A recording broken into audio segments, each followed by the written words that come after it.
everyone, and thank you all for coming. This is a wonderful crowd tonight, and you're here for an outstanding program. My name is Bob Rose. I am part of the Preservation Commission of the City of Spencer and part of the group that brings you these talks and lectures in this time of the year, and they're always interesting. Tonight, no exception. It is outstanding. We have two of the guys that know more about baseball than all of us here together combined, I think. But we're gonna learn a lot, and we're gonna have a lot of fun. And at this time, I just want to say thanks to the City of Spencer for doing this, and it's a beautiful location. And if you're in need of a restroom, it's right out the door and to your left, and most of you realize that. So anyway, it is indeed my honor and pleasure to be here and to be the person that makes the presentation of our people tonight. I'm so honored to have that responsibility.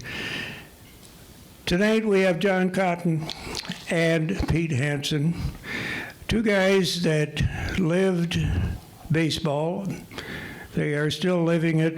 They played as youngsters, they played as high school kids, they both played in college, and since then they've been doing wonderful things like teaching and coaching and officiating and broadcasting, and now that's just a few of the things I can remember.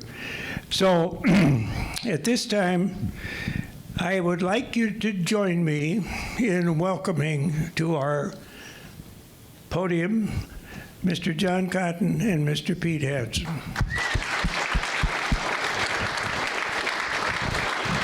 Thank you all very much. And John, you're the leadoff man tonight, and Pete, you're on deck. So anyway, it's my pleasure to turn it over to you guys, and let's talk some baseball. I think that's the first time I've ever considered to be outstanding.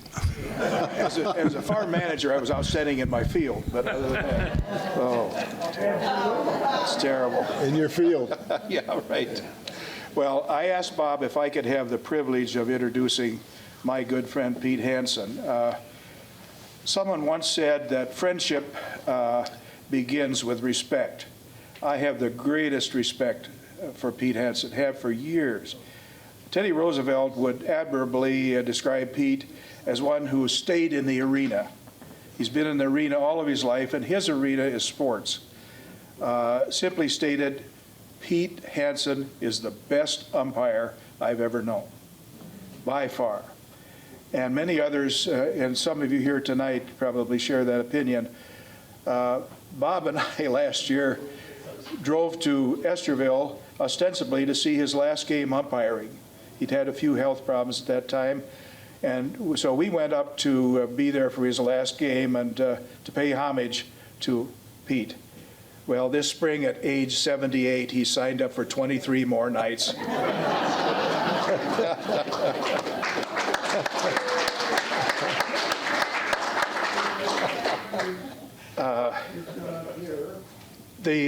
Up here at front, there's a resume that I think you should take. It's a 2-page resume just showing you all the things he's done. I just can't believe you do that in a lifetime, and it's with the NAI, GPAC, with the NCAA, and of course high school, and so on. And I would encourage you to take that home and read it. It's really something.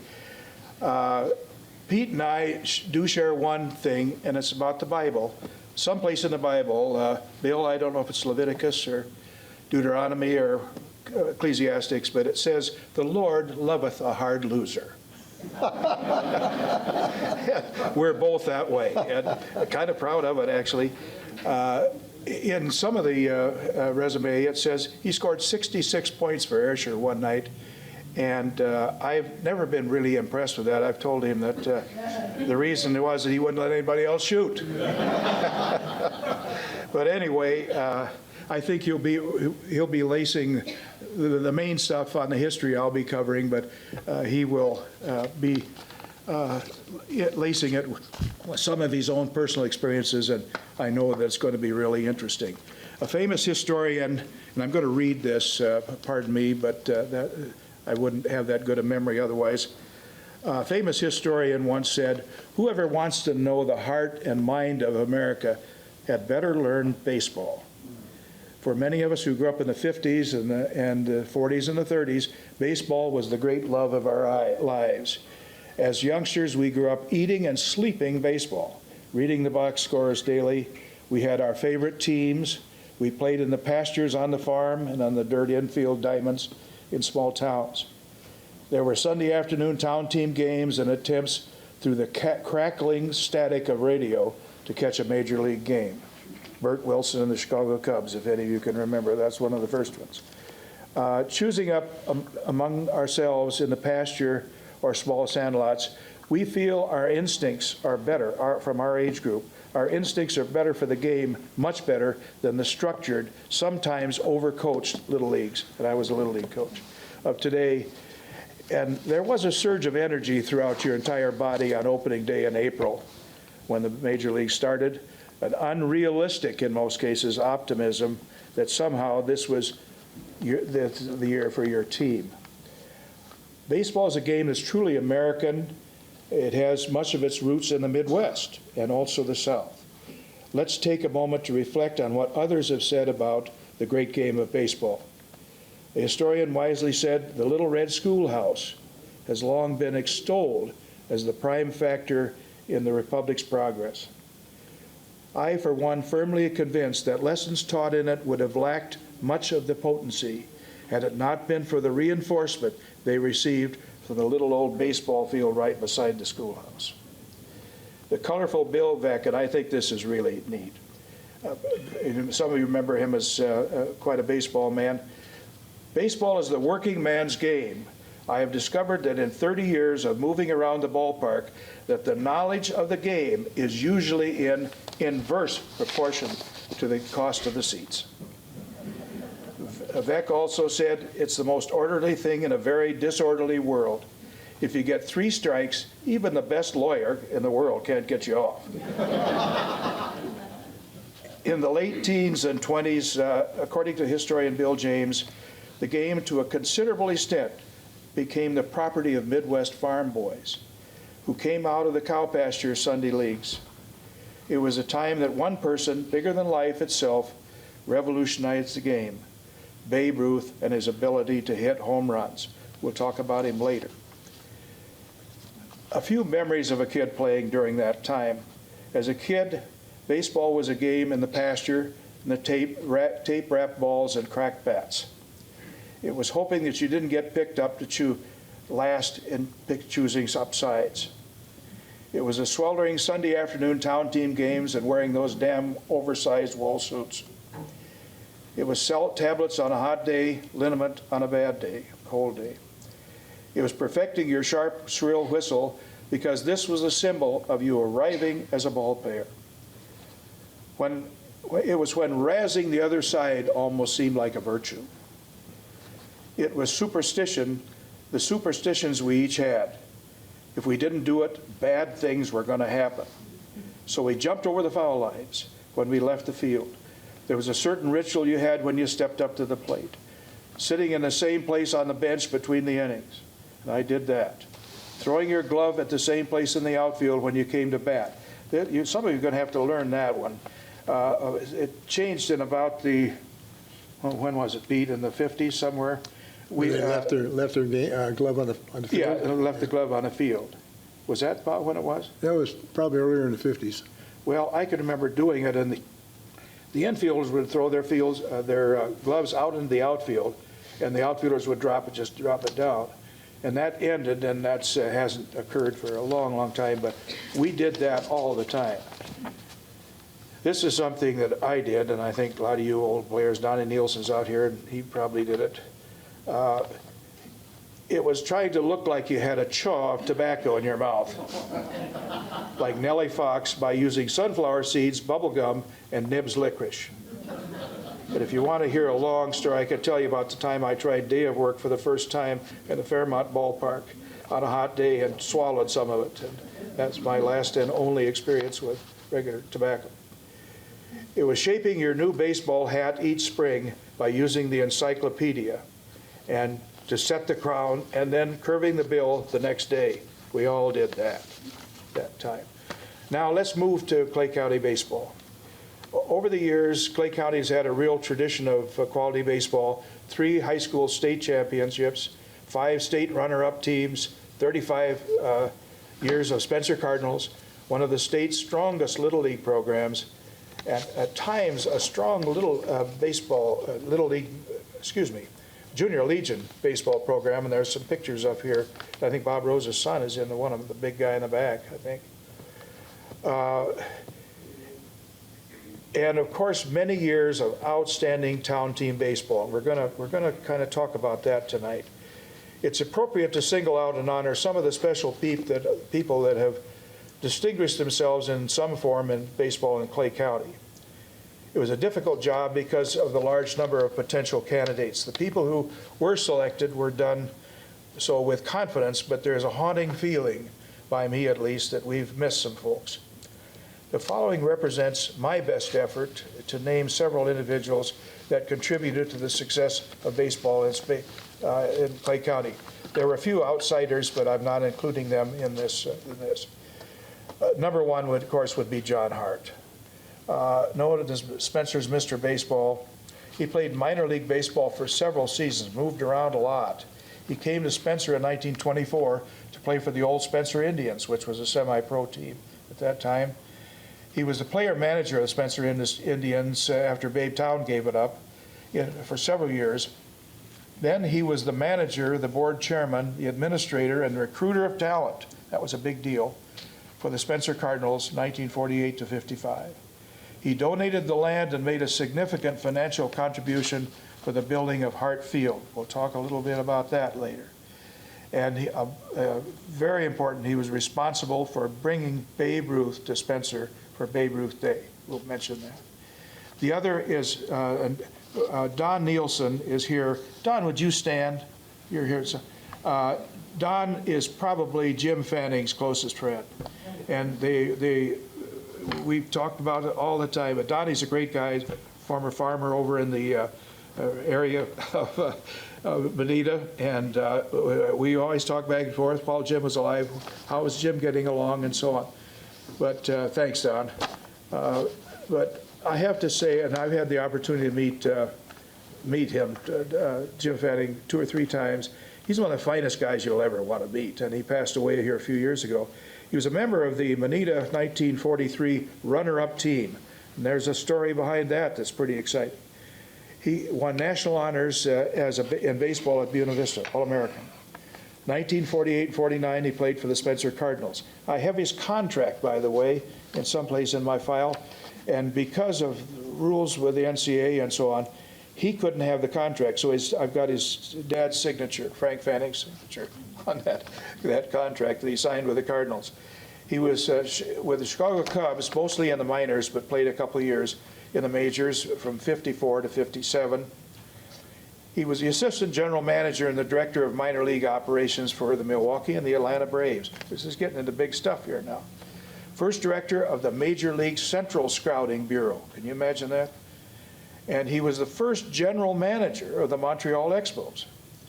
In 1968, he started. And then he stayed in that system. They thought the world of him. And he was a manager for the Expos in 1981. And then he was 25 years with the Expos, including time as a color commentator on the Expos radio and TV broadcasts.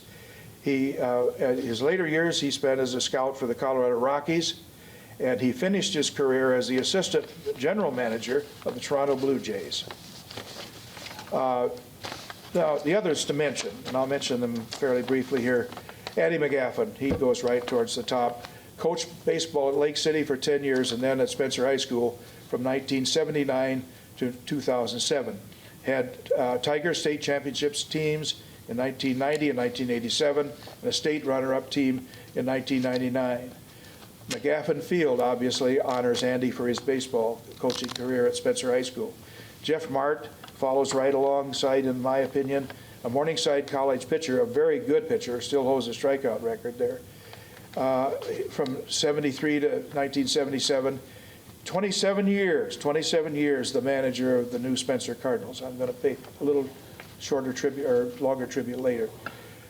He was the person most responsible for the Cardinals' success, but also longevity. The first Cardinals went 7 years. Our team went 28 years. And Jeff was the guy that held that together.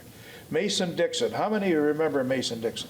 Herman does, and several back here. He was a real character. He was on KICD. And the baseball part of it was only half of it, but he was a terrific guy.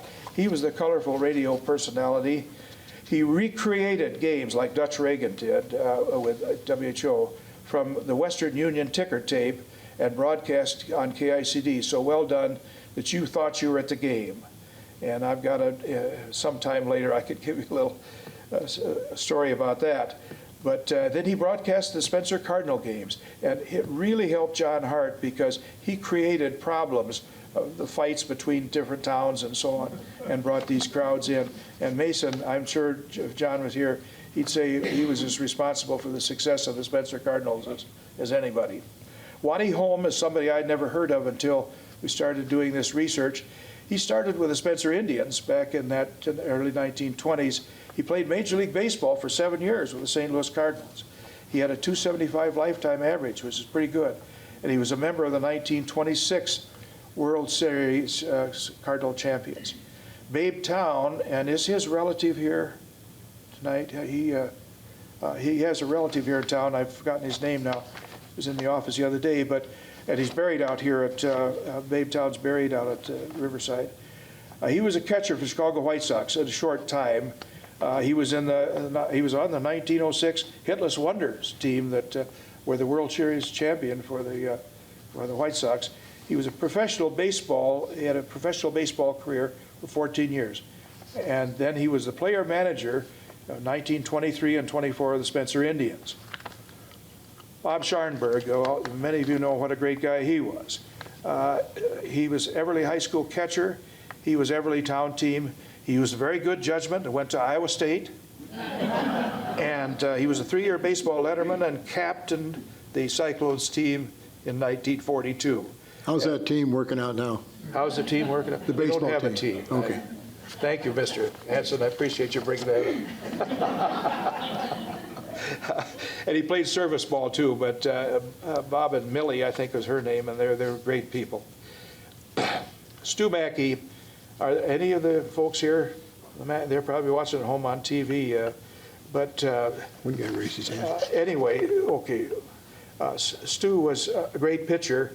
He played minor league baseball for several years for the Brooklyn Dodgers, pitched for the Cardinals for 4 years, and he managed the Spencer Cardinals as well. And Pete, what I would do each year, those few years I coached the Little Leaguers, I would ask Stu if he'd come out and show these guys how to throw. He had the most beautiful throw and form of anybody I think I ever knew, seriously. And Stu was, beside that, was a great guy. Dick Rabentine, some of you remember him. He went to Sioux Valley High School. He played college baseball at Indiana State. He was assistant baseball coach for a summer at Spencer High School. He signed with the Montreal Expos and played professionally for 10 years, including parts of 3 years of the majors and with the Expos. Carolee and I went down and saw him at spring training, and we went and saw him at a minor league game when he played at Des Moines. In 2005, and I've kind of lost track of Dick since that time, he doesn't come home much, he became vice president of marketing for Mizuno Sporting Goods, and he's had a very good business career. Del Thayer is an interesting one. Don, did you know him at all? At Everly? Don, well, yeah. He coached Everly from 36 to 42, and he coached the 39 Everly State Championship teams and 2 runner-up teams. So 3 out of those years he did well in the state tournament. Highly respected. And I remember one of the Winterbores, Carl Winterbore, telling me about how he helped him in a tough time in his life. He helped many young Everly players develop their skills and was very influential in the lives of many. He was killed in action in World War II. Tam Black was a special friend, and I guess I'm prejudiced. I put him in there because he deserved it, but he was a heck of a guy. And he ran the Rossi Feed and Grain, a leader in Clay County town team baseball, a leader, almost a starter. And he was the player and manager of that tough Rossi team from 1935 to 1952, 17 years. And later we'll talk about, we have a list of 203 town team players for you to take home with you and look at it. You take a look at that Rossi team, and you know about 90% of them. And that was quite a team. Ray Coink was another great guy. He was from Everly, and he was a member of the Everly Championship team in 1939. He was a 3-year starting player, Pete, for the Hawkeyes. And he was a member of the 1942 Hawkeye Big Ten Championship team, and he played a town team for many years. And I think his wife, I can't think of her name right now, just died here about 2 years ago, but he's been gone for a while. Bill Burgess is somebody I threw in here and maybe called him halfway, Clay County.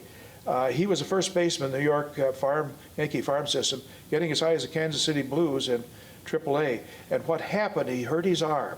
He was a left-handed thrower, and he hurt his arm to the point where he couldn't throw very well. And that's what kept him away, because he was a major league hitter. And he was a great guy. John Hart set him up at running a car dealership down in Carroll, and Bill was a great guy. And he married John Hart's daughter, Bernie. Dad Avery, I think it's Steve Avery's grandfather, I believe. Tom, is that right? Right. And he organized Spencer High School baseball team in 2004, and he was a superintendent of schools, and a fellow by the name of Bender, Gene Bender, was a coach. And I can't get much back information on that, but in 2004, the Tigers were interstate champions, defeating both Nebraska and Minnesota state champions. I'm assuming he was an Iowa state champion too. The team lost only one game between 1904 and 2008. Vern Fehr was another really good pitcher. He had a great curveball, and arguably was, I would say, was Clay County's best all-time pitcher. He had arm problems, and that hurt him in the major leagues. He pitched for Everly High School, the Hartley Junior Legion team, and Everly Town team. He pitched for the Chicago Cubs in 1952. He pitched 8 years in the minor leagues. He managed and pitched the Spencer Cardinals in 1954 and 55. And sadly, he was having a lot of arm trouble in those last couple of years, and he didn't do very well with the Cardinals. But it was just because of his affliction. And the last one, but certainly not the least, is Bill here tonight? He probably isn't, but a guy that Pete and I respect an awful lot, Bill Whiting. And Bill played for Ruthven High School. He had a pitching record of 49-7 and 2 state tournaments. He was in the Ruthven Town team at pitched for Iowa Teachers, which is now UNI, of course. He coached baseball at Garnaville, Lake Park, Ruthven High Schools, and he ended up coaching 17 years for Okoboji, and he was a great coach. He was 31 years baseball and basketball official. We had a visit one night. I'm going to break in this, and we were talking about what we'd do if we had to do it over again. And of course, Bill forgot more than I knew about pitching, but and we let it go because our wife said it's time to go up to through the food line, and he came up and he grabbed me and he said, what would you do? And I don't remember what I said, but I asked him what he'd do. And he said, I'd kept the ball low. Pete, it's all yours. Thanks, John. I'm supposed to be talking about Little League Baseball, and I'm 78 years old, so that's 70 years ago, Little League Baseball, and I hope I got some things down here that'll help some people. If you're anybody out there still coaching either their grandkids or somebody that are playing Little League Baseball, I hope you take some of this home. I started playing Little League Baseball when I was about 7 years old. I played for Ruthven, and the only thing I don't know is how I got to town to play. I think maybe Mom took us, but I'm sure she did. She was all in favor of sports. But what we had to do when she dropped us off at the ballpark was there was a Ruthven school bus that came, and there's always some girls that were down there too. Well, the girls got on the bus, and there's a few boys that got on the bus, but that bus was going to the swimming pool in Emmitsburg for swimming lessons. I never took swimming lessons, so I could drown in a heartbeat. But that bus was right there, and then when they got back, we got more players, and it was a lot more fun. While they were gone swimming, our coaches that I had in Little League was showing us a lot of fundamentals and how to throw the ball and how to do stuff, and one of them was Bill Whiting, and the other coach I had was Willie Parks. Not too many people in here know where Willie Parks is. Do you know, Sue, if he's still living? Is he living? Is he? Anyway, he lived about a half a step from the ballpark, so he was usually late. So in my school years at Ruthven ended when I was in 9th grade as our family moved to a farm outside of Ayrshire. And I didn't want to go to Ayrshire School. Ayrshire School didn't have football. And as a freshman, I lettered as a freshman at Ruthven. And I wanted to stay because Ayrshire did not have football. They had baseball, summer and fall. And so it come down to asking my parents. And Mom was okay with it, and Dad said no. I think he must have knew what I was going to be like when I got older, because he didn't want to leave me alone somewhere in some other town. But anyway, we played all summer, regardless of whether we had anybody to play with or not. As I moved up, I played for the Spencer American Legion baseball team, 62, 63. We had a collection of area high school baseball players, including they were from Ayrshire, Terrell, Spear Lake, Everly, Sioux Rapids, and one of them is here tonight, the one from Terrell, Denny Dotson. Denny was a great pitcher in high school and also in Legion and also at Buena Vista. Now, when he was in college and I was in college and we played each other, he won't tell you what happened, but maybe he will, if he's honest. Anyway, can you give us a stand-up back there, Dots? He's,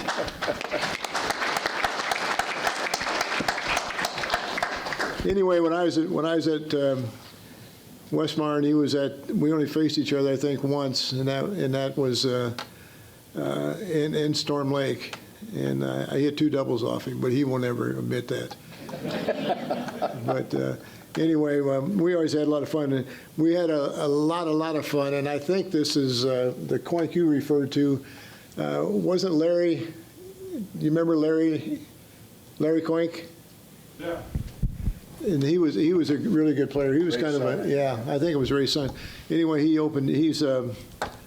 think he's a pharmacist or something down by Ames or someplace, but he was a good player.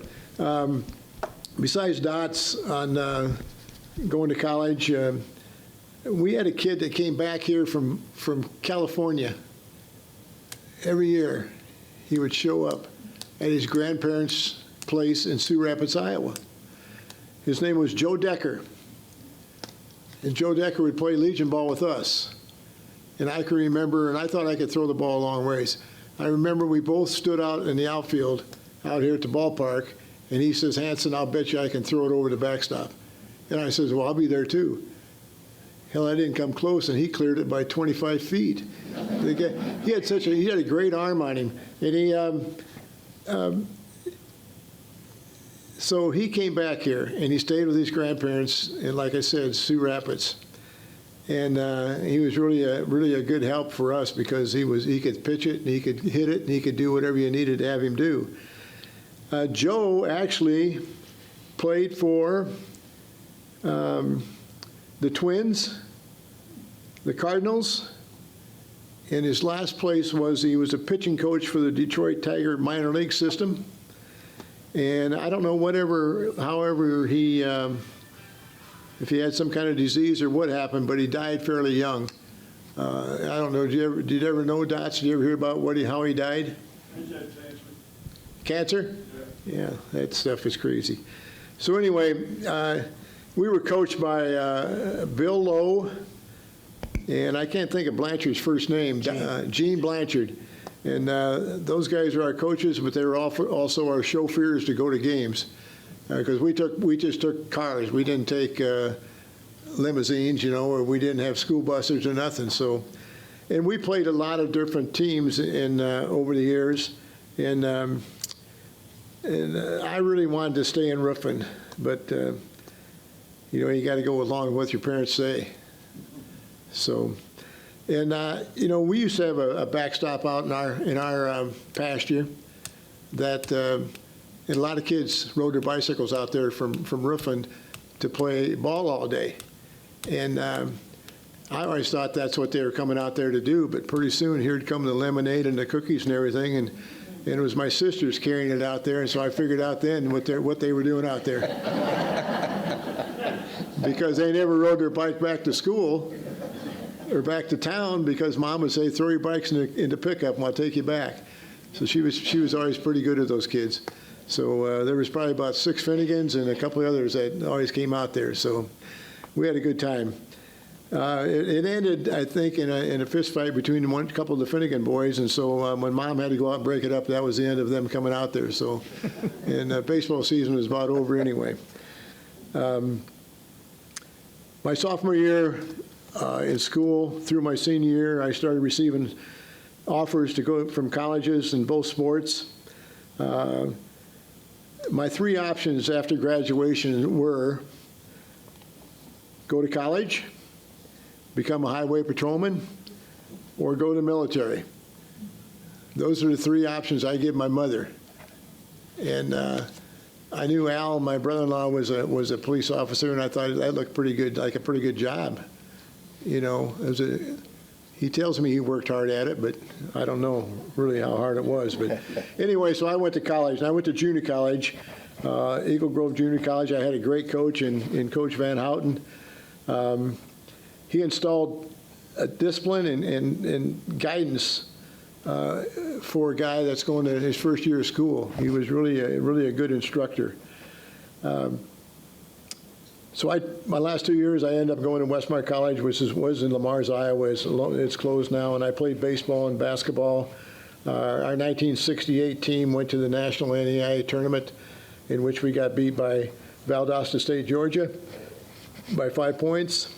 But we probably weren't going to beat them 10 times. So anyway, they were pretty good, and we were fairly good. We had a 6'10" kid in the middle, but if I didn't bring the glue, he couldn't catch the ball. And so I'll never forget my junior year over there in practice. I told Coach, I said, let's go skins and shirts, and I want to be on the opposite team that Roger Moeller. That's the big guy.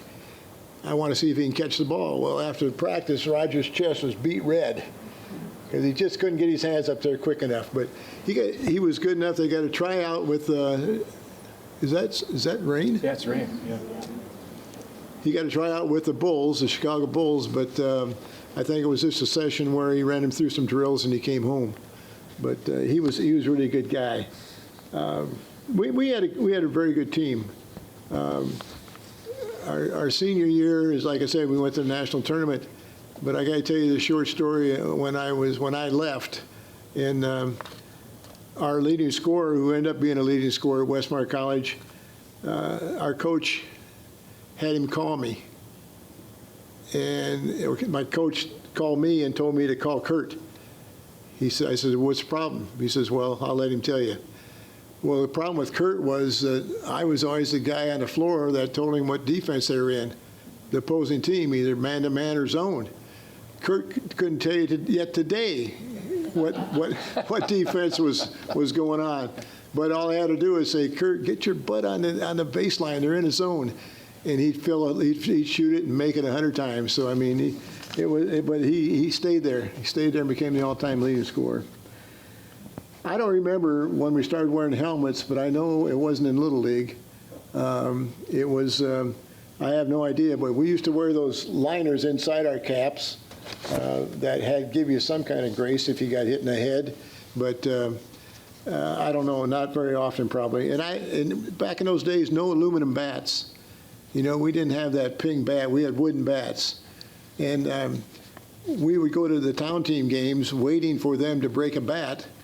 And then we confiscate it and take it home, and Dad would put little nails in it and tape it with tape, and we were good to go for a while.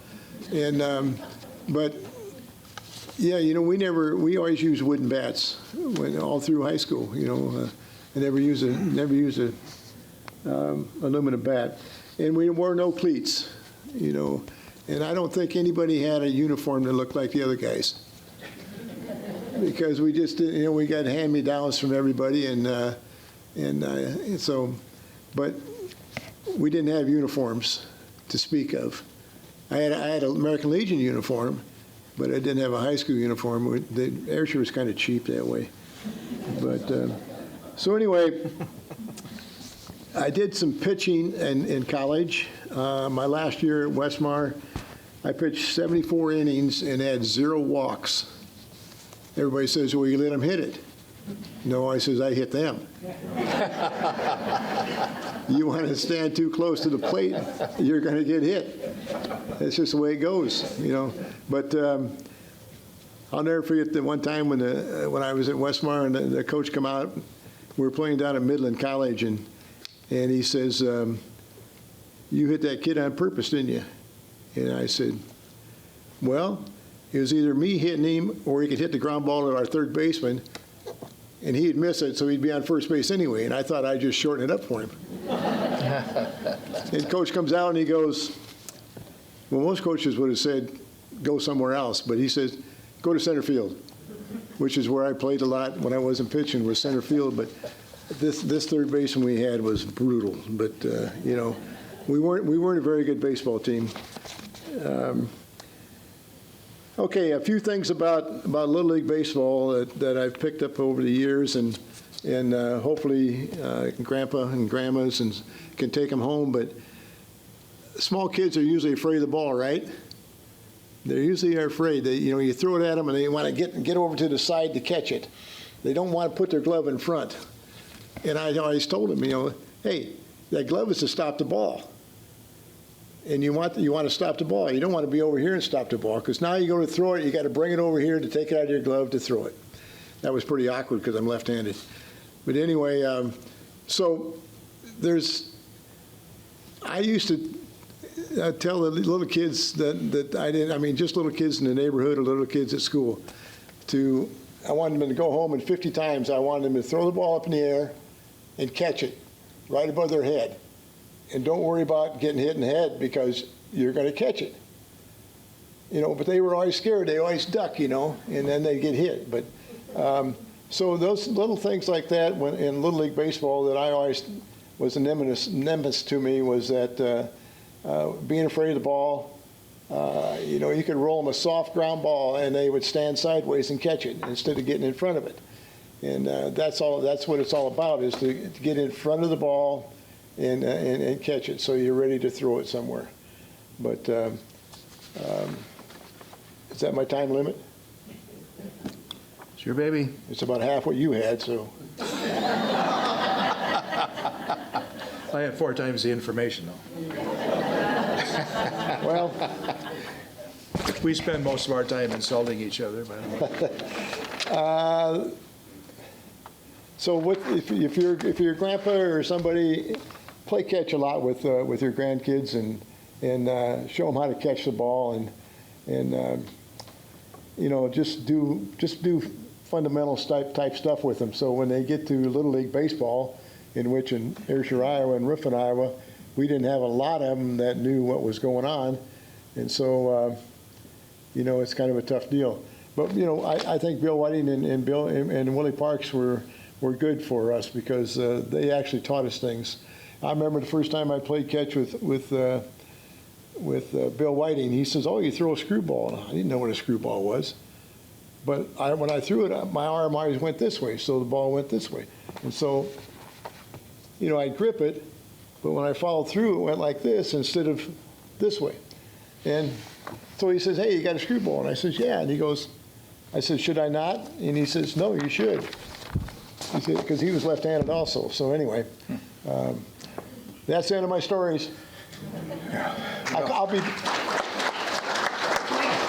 be back later. Well, Pete, his career is just unbelievable. As a coach, he was a very outstanding basketball coach as well. And we'll talk about that later, and he's going to be investing. I'm going to rather quickly go through the old Spencer teams. There's only really 2 of them that I'd like to share with you. The Spencer Indians were very strong, and you could call them a semi-pro team in the 1920s, because they did bring in certain players and pay them. And so I think that they would be classified now as a semi-pro team. I think I mentioned earlier, the first team was organized by Babe Town, who was the White Sox catcher. And then John Hart took over. He came in as a player, and then he took over in 24-25 to manage the team. The Indians were, the games of the Indians were well attended, and quality baseball was played. The Spencer Merchants, and I would have liked to have seen those guys play. There were some pretty prominent Spencer people that played at that time, and they were pretty good. They were organized in the 40s, Tom Howe, I'm going to have you correct me if you think I'm wrong on any of these things, because there's some family ties there. Players were strictly local or regional, if you want, and the team played until 1958, competing with several area teams very successfully. They also played traveling teams, like, you remember the old House of David guys with the beards and so on. They played them. And they were a step ahead of a lot of the teams in this area. And they had two outstanding pitchers who you do know. Art Lotes was one of them, came from Taitaka and was a hard thrower, and Ed Jensen. A few less of you would know him, but Ed Jensen was one of the good pitchers. He later pitched a part of the time for the Spencer Cardinals. Now we're going to get to something that's really, to me, is fascinating, and that's town team baseball. The years immediately following World War II brought a resurgent interest in baseball. The rural areas of Iowa loved Major League Baseball, despite having lived hundreds of miles away from Chicago. The backbone of baseball in the 1940s and 50s for Clay County was town team baseball. It was also true in Minnesota, by the way. They call it town ball up there. It offered communities the opportunity to embrace a local home team. Town team baseball was not just a popular entertainment, but a vital civic institution. It rode the waves of optimism that rippled across America after 15 dark years of war and depression. With little competition from the entertainment dollar immediately following World War, town team became a summer staple. In 1948, listen to this. There were 22 town teams in Clay, Dickinson, Osceola, and O'Brien County. 22. The town team baseball brought people together of all ages. It dominated conversations in the pool halls, Saturday night on Main Street and after church and in the stores. There was little competition for baseball in the nation's sports pages. No TV. There was the National Football League was still a struggling organization, and there was no NBA.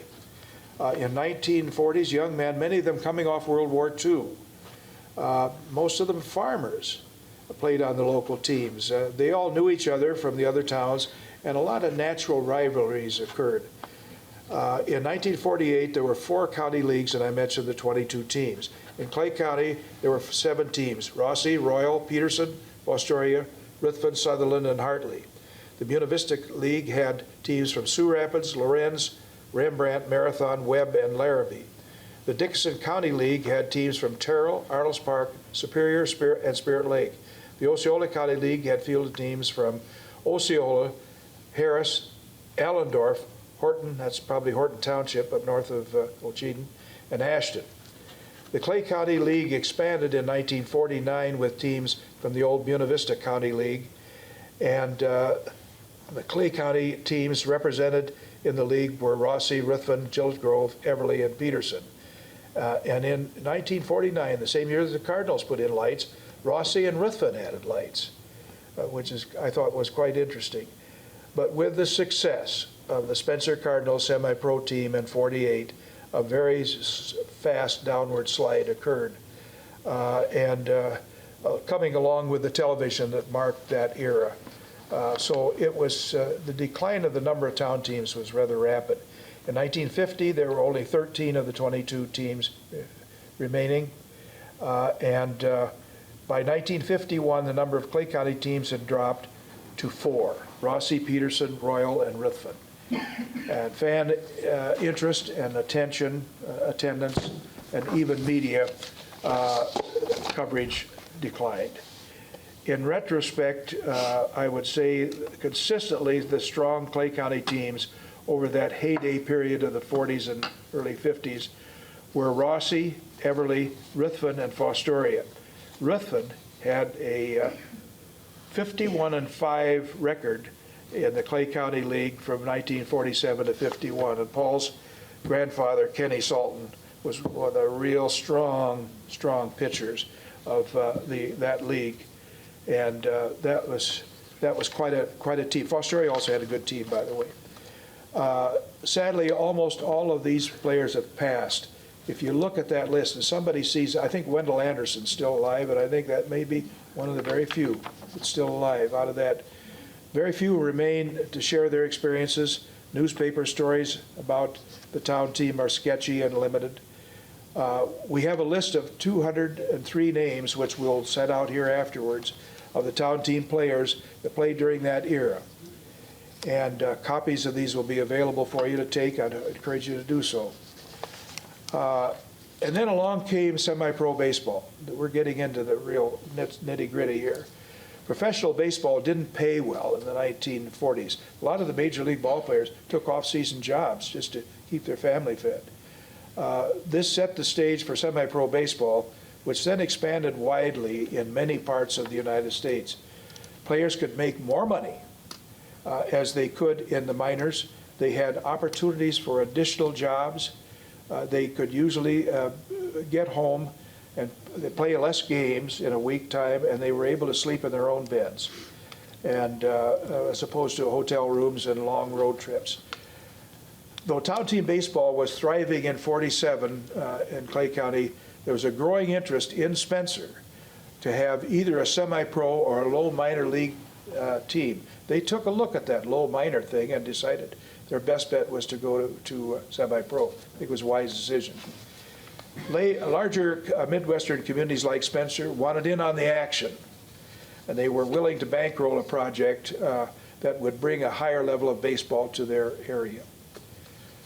For many years, many local town teams paid pitchers. That was up to the 1948-49, and maybe one or two key players. Pete remembers that. In bringing in the out-of-state players really started to occur in 1947, the year before the Cardinals formed. The pace picked up quickly in 1948. That's when it really started, semi-pro baseball. The 1948 Spencer Cardinals formation mirrored what was going on in the other progressive communities, and semi-pro baseball began. Building lighted fields actually began in Minnesota in 1947. Over the next 3 years, a significant number of communities in Iowa and Minnesota added lights to their existing ballparks. In 1949, Spencer built an all-new, completely lighted field. We'll talk about Hartfield, some interesting things a little bit later. Spencer Cardinals formed and were an outstanding team in 1948. Their future was really brightened by the formation of the Iowa State League, which was really good, a good league. And they had, now one year, the first year they played 32 teams. Here they could concentrate on 5 or 6. And very strong rivalries existed. I'll give you some attendance figures here as time goes on. But such teams, they're a big competitor with the Storm Lake Whitecaps, the Carroll Merchants, the Esterville Red Sox, the Bancroft Lions, and the Mason City Legionnaires. The Iowa State League was not alone in the formation of the baseball leagues, semi-pro baseball leagues. Southern Minnesota had 3 leagues. The strongest was the Southern Mini, which is still kind of doing it even today, not very strong. Teams in the Iowa State League tried to imitate the Southern Mini. The 2 other Minnesota leagues formed were the Western Mini, and the First Night League in Bob Rose's hometown of Sibley was in that First Night League. South Dakota had a very strong league called the Basin League, and Nebraska had the Nebraska State League. And my uncle and dad took me to a Cardinal game out at the old ballpark in 1948, and the Cardinals, I thought, would beat everybody. And they played Oakland, Nebraska, never even heard of the town, and Oakland cleaned them out, very significantly. And so there's awful good baseball played in these other areas too. Pete? You done? You're next. Okay, I'm talking a little bit about the fascination of a game. How many people are true baseball fans? How many people watch a lot of baseball on TV? Okay, you can stay, the rest of you go home. I knew my sister Sue wanted to go home, so. A fascination with baseball is it's always a battle between a pitcher and a catcher, or a pitcher and a batter, on what he can throw and what you can hit, and whether he's going to strike you out or he's going to hit you or you're going to get ball 4. So it's that's a highly intense struggle a lot of times. Like I told you with my little deal I had in college where, you want to get on there, I'll put you on. It's the batter and the pitcher matching wits, skill, and strength. Mental toughness. I pitched all through my college years, and I could always throw strikes, and I think that's what it comes down to. If you can throw strikes, you can pitch. But if you're gonna throw balls in there, walk, then we'll find you a job, and it's gonna be after the game, picking up papers and stuff like that. But anyway, it's a deal where it takes a lot of practice. You know, it's like I told you, it's the feel of a release too. When that ball goes, you know, you don't want to hang on to it too long, or you'll hit your toe. But anyway, so there's always some great battles when you have different teams. Some teams are really have some teams they don't like. It's timing, it's hitting is timing, pitching is pitching, and upsetting the batter. I could do that. They both are exciting and exhibit beauty. You know, to this day, I don't know, unless John does, how we stopped at 90 feet on the base path. I don't know if I ever knew a story about why they went 90 feet. You know, it's been that way, and it's still that way. You know, for all the years of baseball, it's 90 feet. And it's 90 feet, 6 inches to the pitcher's mound from home. And that has never changed. You know, Little League, of course, and those people that they have it's changed, but for the most part, it does not. I think Little League baseball is 75 feet, if I'm ready, or if I'm right. I don't know. Baseball was when you saw a kid from third or shortstop make a long throw to first, and this is why when I umpired, this is what you got paid for. It was called a bang bang play, whether he's out or whether he's safe. And so there's a way to determine that. You know, is whether he's out or safe, and that's, you better be looking at the bag and not up at him, because you won't know where him's foot is. So that's one way of knowing whether he's out or safe. A drag bunt was very exciting, especially for a left-handed batter. If everybody knows what a drag bunt is, a drag bunt is when you turn and you try to hit the ball right down the line, either way, to get to, because first baseman is back, or he's waiting, he's holding somebody on, and the pitcher's big and fat and can't cover anything. So then you can do a drag bunt. So do you do drag bunt, John? No, but I've seen it, and it's a beautiful play. Yeah. Beautiful play. I didn't think that was hitting the ball long enough, so I never did it. You know. Was that the farthest you could hit it? Yeah. Okay. If I hit it at all. If you hit I it saw at it all. out in the Denver Bears once when Mark Fidrick was pitching for Yeah. Evansville or somebody, and a little left-handed hitter came up and he dragged bunt down third baseline. Oh, It was yeah. the most beautiful play in the world. You know, I don't think it's utilized much more in major leagues. You know, if you watch a lot of baseball like I do, very seldom do they bunt anymore. You know, it's just a lost art. You know, so we run a couple of people out of here. You coming back? All right, so crack bats is something, like I told you, we try to always get a hold of them and take them home. And also foul balls, when we went to town team and foul balls, and we knew exactly where that foul ball was, but we never quite got it back to the field. We would tromp grass on it until you couldn't find it until tomorrow. And then we had a new ball to play with. So excitement is stretching the double into a triple, which I usually never touch second base. I just turned the corner and went to third because I was always, whoever was umpiring, I watched them, what they watched. It's just like basketball. I would take my kids into the locker room and say, okay, I want you to go out there and I want you to tell me when you come in if we can rebound with these guys. And they'd come in, they go, oh man. They said that referee in the baseline, he watches the ball. We give him a fresh breath of air and get the rebound. You know, that's why my guys, that's the way they played for me, you know. They were masters kids, they were tough.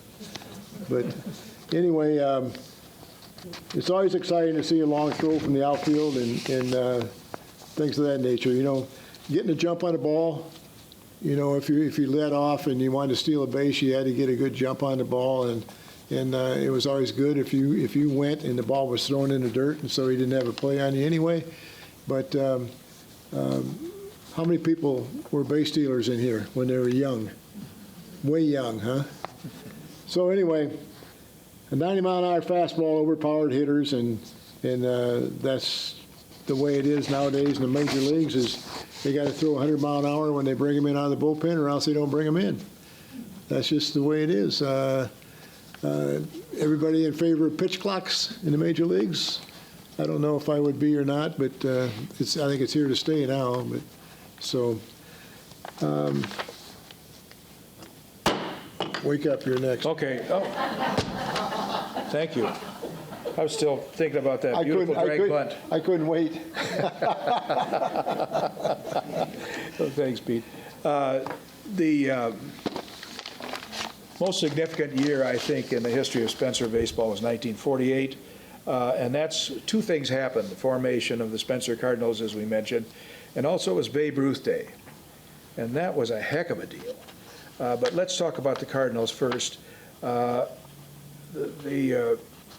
community of Spencer really helped the Cardinals in so many ways. City, Fair Board, all this thing. They didn't have a ballpark other than the area out at the fairgrounds, and they negotiated a lease with the Clay County Fair Board and to locate a field which would be directly north of the bleachers, the grandstand. I saw one of those games out there. Not a bad ballpark for as long as it took. Graders began work skimming the infield, and the 90-foot poles were installed to complete the installation. Lights were installed on April 23rd of '48. Crowds were generally in the 12 to 1,500 range. That's pretty good. When major competitors like manager Kenny Blackman and the hated Storm Lake Whitecaps, when they came to town, and the final game against the Whitecaps of the '48 season drew 5,625 fans. If you can imagine that. When I think of our Cardinal teams in later years, we probably get 100, right, Herman? Something like that. However, having seen all the Spencer Cardinal teams in all those years, I believe that year of '48 was their finest team, because they had quality ball players from all over, too, by the way, at every position. And Bill Burgess led the hitting, and Jim Fanning, and a guy by the name of Buddy Amber, who my uncle was a good baseball man, Iowa Stater player. He thought Buddy Amber was going to make it to majors. Buddy didn't make it, but he had a good career. I followed it in life. And Dutch Schreiner from Rodman was a heck of a pitcher, and he pitched that first year, as did Donnie Burgess from Everly. They had a couple of other pitchers, but those are the ones I'd like to mention. And this is a significant thing. I think in the summers of '48 and '49, this gave Jim Fanning the experience he needed to move to the professional level on his way to the major leagues, and of course much success. Let's go to Babe Ruth Day. This is worth listening to, I think. Babe Ruth was unquestionably, in my opinion, the most exciting player in baseball history. He played baseball like he lived his life. Loud, gaudy, entertaining, and a few other words that you couldn't use. His magnetic personality gained millions of fans. Babe had 12 home run titles, 714 home runs, as we all know, and a record 60 in 1927 in the dead ball era. And he had a lifetime batting average of .342, which is 10th in the whole thing. In 1920, he hit 54 home runs. The next player hit 19. The separation between Babe Ruth and other home run hitters stayed until the late 20s, when Lou Gehrig came along and gave him a push. Less known was that Babe started in the majors as a pitcher in 1914. He won 94 games and 3 World Series games, all with the Boston Red Sox. But now get this one, you won't believe it. And I've documented and verified it. The best base stealer of all time was Lou Brock. Many of you know Lou Brock. He had 938 stolen bases. but not once did he steal home. George Herman Babe Ruth stole home 10 times during his career. Isn't that just amazing? He was larger than life, and there'll never be another one like him. His visit in Spencer on June 21st, 1948 was unforgettable to many Clay County folks. Two Spencer businessmen, Walt Thomas, and the Thomas twins' father, and John Hart were instrumental in bringing Ruth to Spencer. Hart knew Ruth from their baseball and hunting days and communicated with Ford Motor in Detroit, who were sponsors of the National Junior Legion baseball program for whom Ruth was serving as a consultant. Ruth's fragile health was a concern. He was suffering from throat cancer, and the final details of his visit were not worked out until late June. A full day of programming was scheduled. Band concert, 2 Junior Legion baseball games, 2 appearances by the Babe.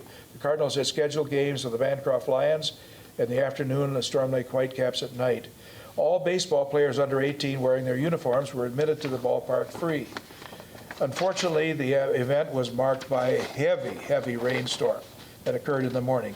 Plans for the Junior Legion and Cardinal games had to be canceled.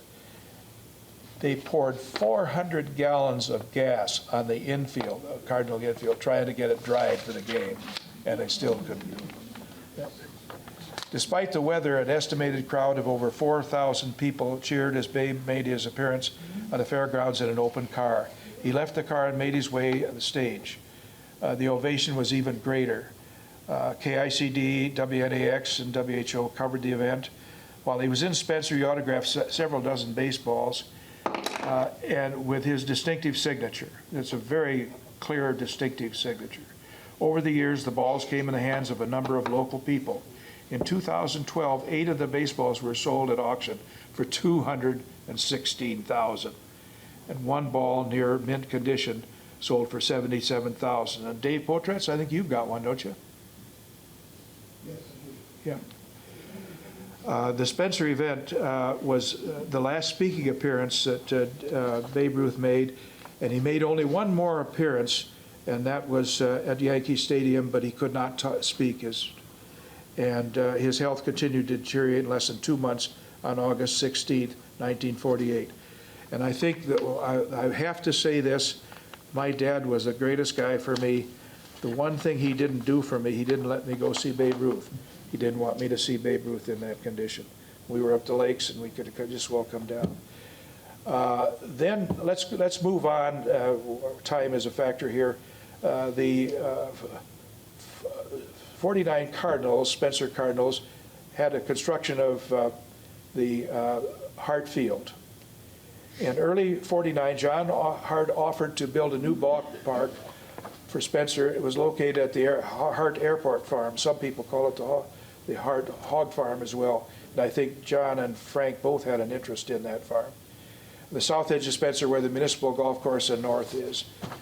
It was a major league dimension field, had concrete and steel grandstand. There's a picture of it here someplace, holding 1,500 people with additional bleachers, locker rooms, and concession stand. The Cardinals could use the ballpark at no charge. Mr. Hart did retain the concession rights. KICD was given rights to broadcast the games, and a large sign on the front of the stadium proudly proclaimed, you've seen pictures of it, Hart Field, home of the Spencer Cardinals. Hart Field was officially dedicated later on the 29th of July with 4,485 fans, with the Cardinals playing the Austin Packers, which was a powerful team of the Southern Mini. A highly competitive Iowa State League was formed, as I mentioned earlier, at '49, with 6 teams involving Spencer, the Carroll Merchants, Mason City Legionnaires, Bancroft Lions, the Lakes, which was Wall Lake and Lakeview, and the Marshalltown Hansens, who didn't stay very long. The year was marked by excellent attendance.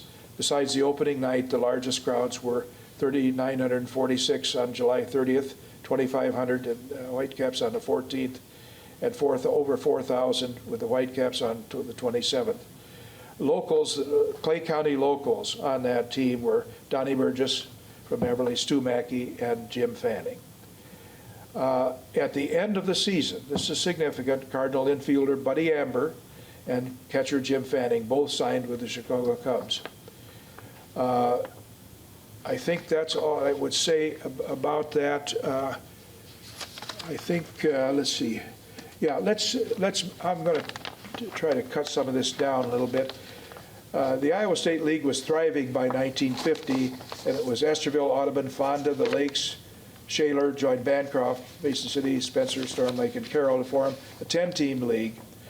And this is something that was significant, I think. Someone said this: board members, often successful businessmen, seem to suspend their normal financial caution and spend money to have a winner.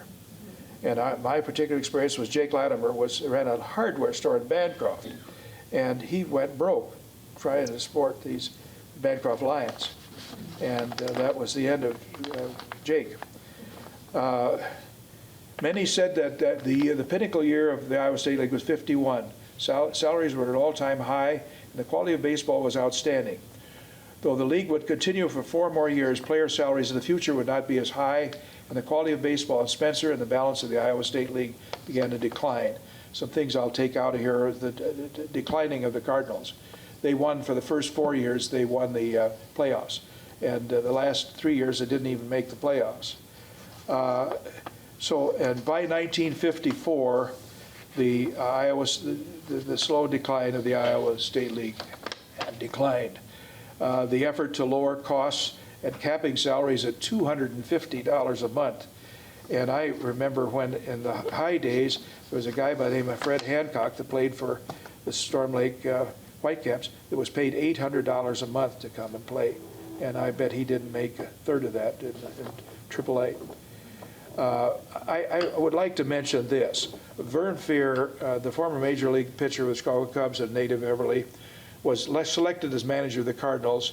It appeared as if they had upgraded the quality that year of the players with the addition of Earl Morrill, who was an all Big Ten baseball player, but best remembered as the Michigan State All-American quarterback, who later quarterbacked a Rose Bowl and two Super Bowl championships. And that was something to have him down. He's a good guy, and they named him team captain as the team went on. But again, the Cardinals lost the playoffs. The end has come. In 1955 turned out to be the last year of the Iowa State League. Sadly, it was decided to close down the league that had provided 11 major leaguers. Most notably, Hall of Famer Bob Gibson, who played for the Esterville Red Sox. Looking back, there were a number of factors that led to the demise of the Iowa State League and Spencer Baseball Incorporated. Times were entirely different by 1955. There were more things to do than in 1948 when the league started. Television again, major league games could be seen at least once a week. There was much more competition for the entertainment dollar, and boats came in. There were an increase in participation in sports. Pete would verify this. Fast pitch softball, and Dave Potratz, was becoming very popular in many towns. Game attendance was down sharply. I suspect that the leaders, this is, I think, I would like to drive home with you. I thought I watched John Hart fade in those last years in enthusiasm and energy. I could be wrong, but I knew him at that time. The fun was kind of out of the game for John Hart in those later years.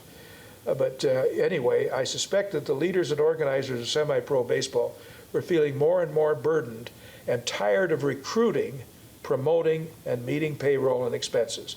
So would I. But the 7 years of their heroic efforts, and I call them heroic efforts, led to so many hours of exciting baseball, and over 50 years later, people still talk about their favorite teams: the Cardinals, the Lions, the Whitecaps, the Merchants, the Mason City Legionnaires, and the Esterville Red Sox. Thanks to them for just absolutely, for many of us, great, great experiences. Pete? Okay, this is about umpiring, so pay attention. This is how I got started in umpiring. My basketball and baseball coach at Westmar knocked on my door one Saturday. And he's got a mask and a chest protector in his hand. And he says, you are going to go down and work the 16-year-old championship game. And I go, really? He goes, yeah, you can do it. So I went and did it, and I was hooked ever since, and that was 50-some years ago. So I love officiating. I love umpiring. Yeah, I've had some tough foul balls over my years. A lot of people think that's what made me kind of crazy, but you know, if they miss the mask, what are you going to do?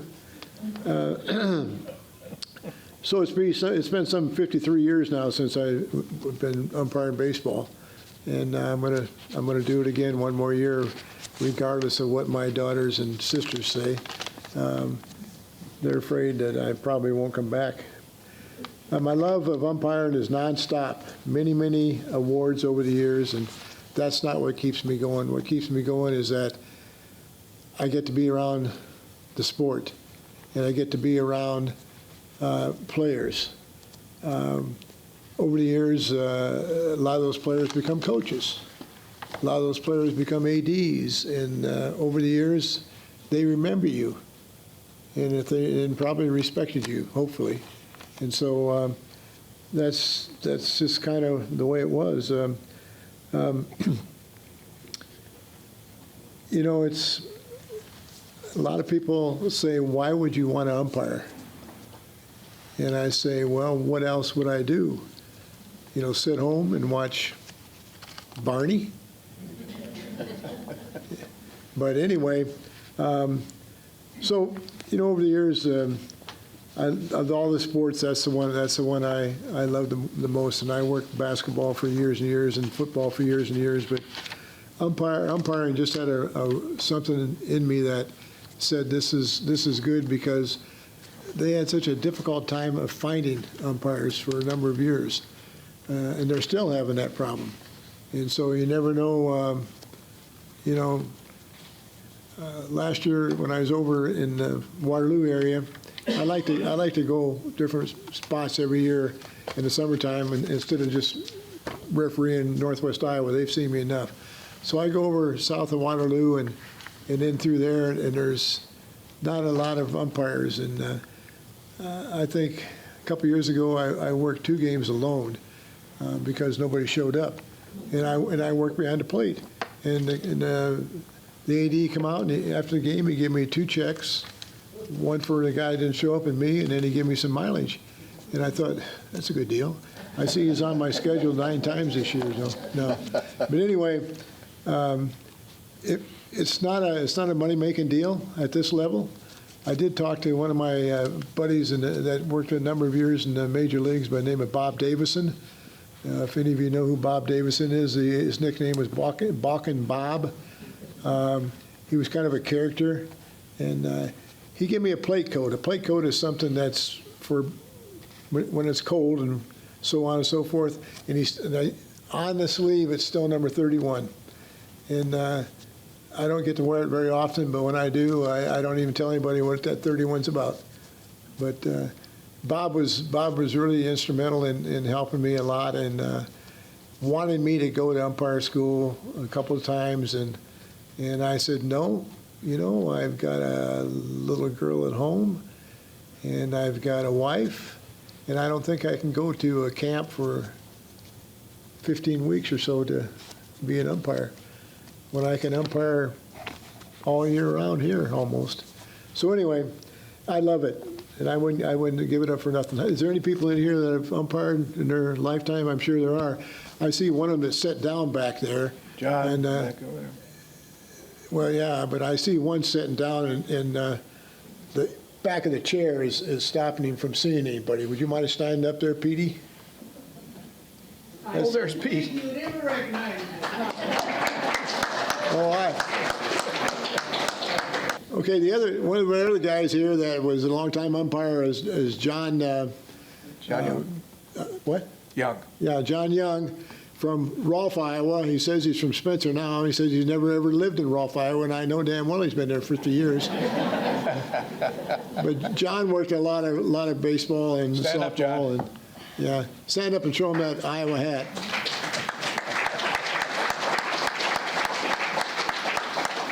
probably none of my refereeing in all three sports would have ever happened if it wouldn't have been for one man. And we became partners for a number of years. We were on the same high school football crew. We refereed basketball together. And his famous line to any coach was, if you didn't like that one, wait for the next one. And Al, stand up for me, will you please? Al Masters.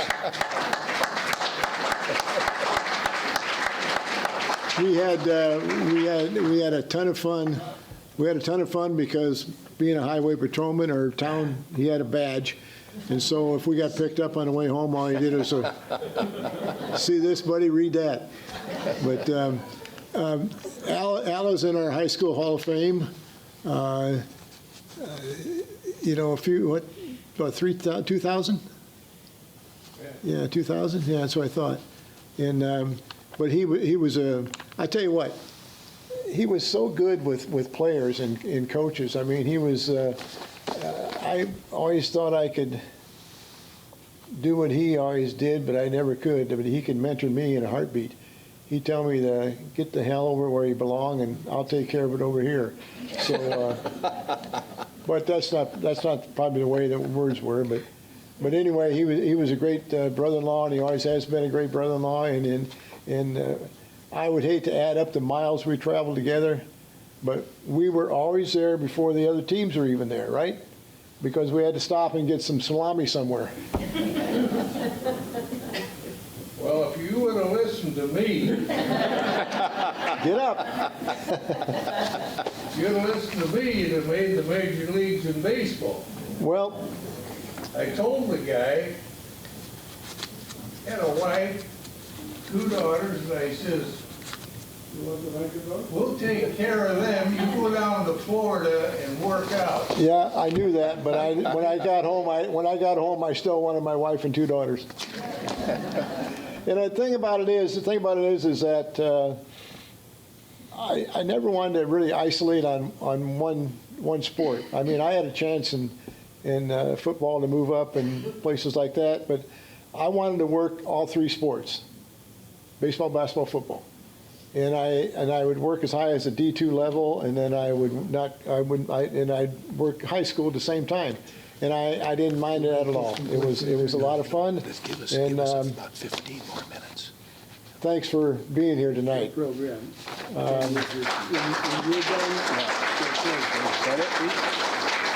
Well, one more thing.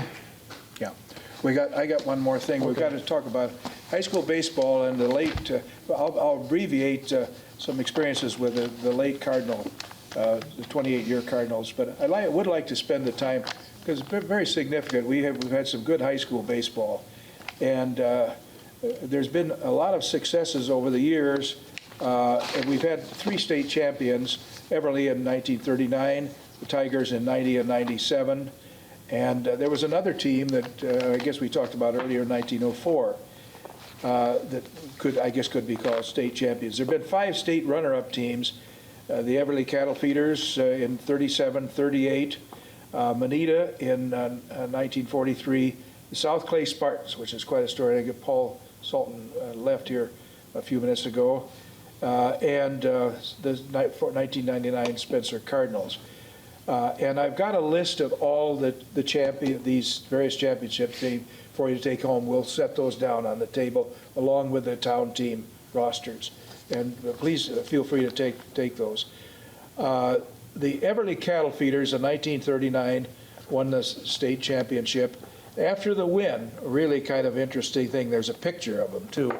They won a trip to Chicago because they were called the Cattle Feeders. The Chicago Union Stockyards invited the boys in, all expenses, to come to Chicago and to watch the White Sox play. And that was quite a thing. And one of the youngest members of the team was Stan Schollerman. And in 1990, Spencer's Tigers' first appearance at the state championship game. They beat Creston 4-3. That was a heck of a game. Bryce Carlson had blooped a little ball over to right field and brought in the winning run, and that was the end of the game. In 1997, The Spencer Tigers ended their regular season with a 29-5 record at the state tournament. They defeated the Pella 2-0, and I remember watching that. One of the older Susie boy pitched a fabulous game. He pitched about 3 days earlier, and he had the tremendous courage and pitched a beautiful ball game and shut out Pella, and they won the state title. Worth mentioning, I think you get a kick out of this. In 1943, I call it Manita's best hour, finest hour. Could a tiny high school with only 39 students compete in the one class only state baseball tournament? Manita sure did. When you love the game and work harder, you can do it. Squeaky Moss, or Everett Moss, some of you know him, was both a superintendent and coach at that time. He later was the outstanding basketball official. Pete would agree, I think, on that. He was a very strict disciplinarian who gained the respect of his students and players. He had his team come in after chores at night and practice until dark, after dark. In the 1943 state tournament, they first degree beat Eagle Grove and then beat Des Moines Dowling, a school of 2,000 students. Can you imagine that? In the championship, they played Corwith. That's over in my area, and we used to have great games with those guys at Corwith. And they had a very strong tradition. They won the spring in about 58, spring tournament. They went 11 innings. In the bottom inning, the Corwith pitcher, I'd like to know who that was, hit a home run to win the game. The other one that's really interesting is the South Clay Spartans. And many of you know that we're tied with South Clay. That was a surprising, unexpected, and exciting season. Dave Schultz, who some of you know, and he played for the Cardinals, was a coach, did a good job. But they just had a tremendous year, and they went all the way to the final to play Norway. And Norway, as you remember, had won something like 20 state championships. That's a Major League ball players come out of that. But they were leading in the bottom of the sixth, but then Norway managed to come back and score 4 runs and beat them. But that was an exciting team, and those guys just snuck up on everybody. We didn't know that was going to happen, and here they were in the state tournament. That was various levels at that time. I need to mention Andy McGaffin again, just to give him the record. He won 481 games for the Spencer Tigers.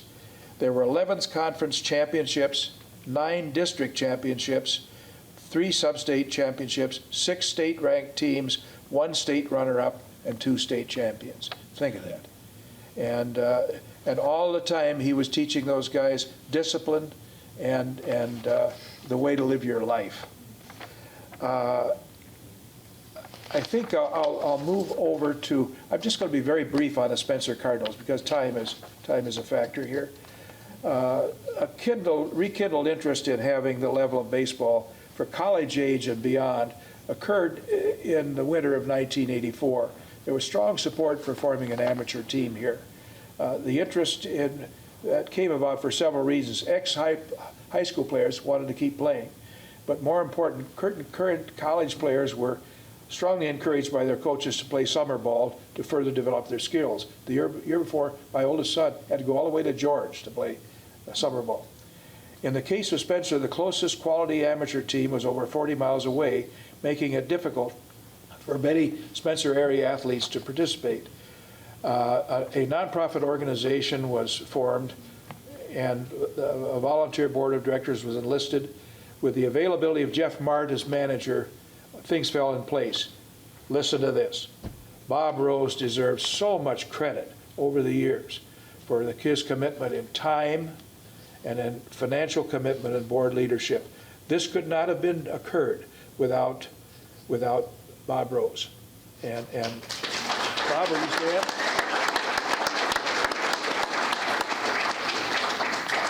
The Spencer community responded by supporting the Cardinals very well financially. And kudos need to go to the Spencer Municipal Utilities that gave us the ballpark, gave us the land to build, the encouragement of the park board and the city council, and the furnishing of city lights as the time went on. We built a new ballpark, and I won't go into that. You know what it looks like. It's major league dimension, We had help for the Minnesota Twins on that process. The lights were put on, and it's a great ballpark today. And the Junior Legion I can't think of his name, is from Milford, is the guy that, can't think of his name right now, is the person that heads it. And there's other uses for the ballpark, and there's still hope. There was talk about 3 or 4 years ago that there would be a new league and kind of a semi-pro type of league with young college players, but that unfortunately because of COVID did not happen. And let's see what else. Oh, yeah, I guess I'll read the last thing I'll say is a Cardinal postmortem, a new Cardinal team postmortem. Amateur team baseball, once the major source of entertainment and community pride, had declined significantly in popularity and participation. One could point to a number of factors, the multitude of leisure time options. And one of the things I admired Jeff Mart for so much, he'd have a pitcher all lined up to come and pitch. He was probably up on the boat at the lakes and didn't show up, you know. That happened many times. But anyway, he got a lot of ball players together and we played.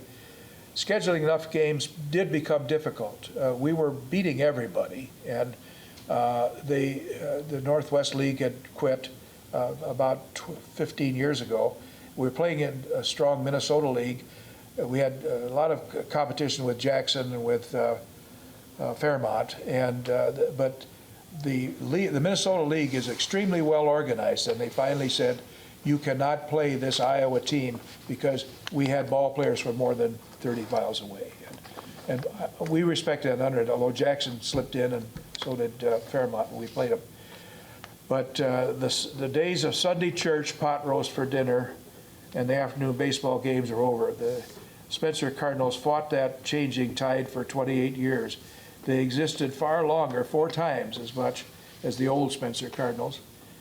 And it was a great run led by an outstanding manager with great sustaining support from the community. The Spencer Cardinals, a truly community project. I had some other closing statements, but I'm not going to make them here. We'll do that some other time. Pete? How about should we sing the song? Yeah. Okay, let's do it. It's time, probably. Let's stand up. Yeah. Yep. Okay, we want you all to join us and take me out to the ball game. I'm serious. I'm dead serious. Ready, John? Okay. Take me out to the ball game. Take me out with the crowd. Buy me some peanuts and Cracker Jacks. I don't care if I ever get back, for it's root for the Cardinals. If they don't win, it's a shame, for it's 1, 2, 3 strikes, you're out at the old ball game.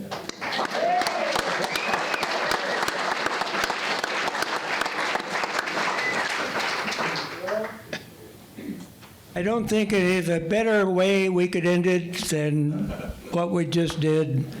And I'd like all of you to join me in a huge round of applause for our guests tonight and all the information they gave to us. So.